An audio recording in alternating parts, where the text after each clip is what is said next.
You've probably experienced woke capitalism.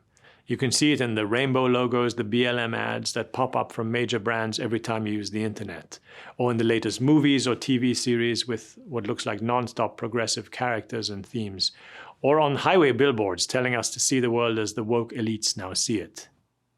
Businesses are being pressured to change, not only to become more political, but to adopt particular beliefs that in many cases are contrary to actual business success. How did we get here? If you're living in America, it's almost certain that business has been a force for good for you and for your family. Businesses have provided stable incomes, a meaningful work, work-based friendships, and businesses bring goods and services at lower prices to communities coast to coast. Businesses saw the value in appealing to everybody, and so they promoted ideals that everybody could share, like love of country, hard work, honesty, integrity. Ultimately, this meant simply offering things that others want to buy. And so when it came to politics, most business corporations were intentionally not controversial. They stayed out of heated political disagreements. Because each business improves the fortunes of its local community, creates a positive ripple effect throughout the whole industry. To give you an example, for more than a century, Major League Baseball cultivated its brand as America's pastime. It wanted to win fans and unite them in support of the game, despite, of course, good-natured rivalries between teams and their cities.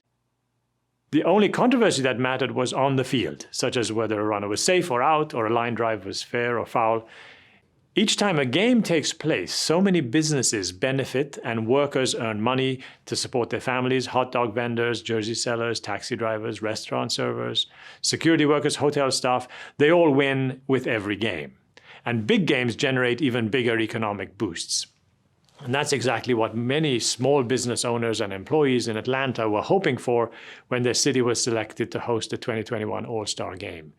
Those hopes, as you know, were wrecked suddenly when the baseball commissioner moved the game from Atlanta to Denver after a progressive media and political firestorm targeted Georgia over a new election integrity law, calling it racist.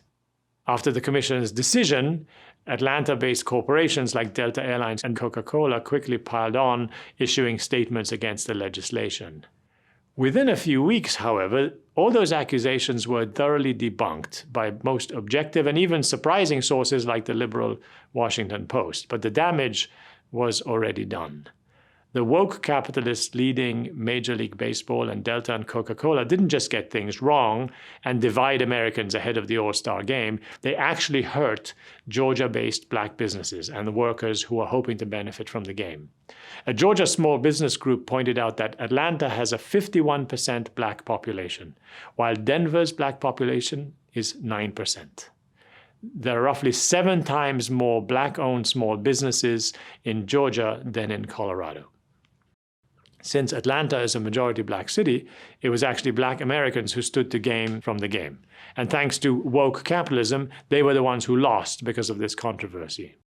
Woke capitalism is what happens when business executives take their cues from the political class rather than from their customers, their employees, their investors. Instead of focusing on creating more valuable offerings and providing a good work environment, the CEOs of woke capitalism force a political ideology onto their teams, their communities, their customers. Work cultures become less accepting of non-woke ideas, disrespecting and devaluing employees of differing backgrounds and beliefs. We used to call that a hostile work environment. And let's look at it from the CEO's point of view. Does woke capitalism lead to more business for Delta or Coke or Major League Baseball?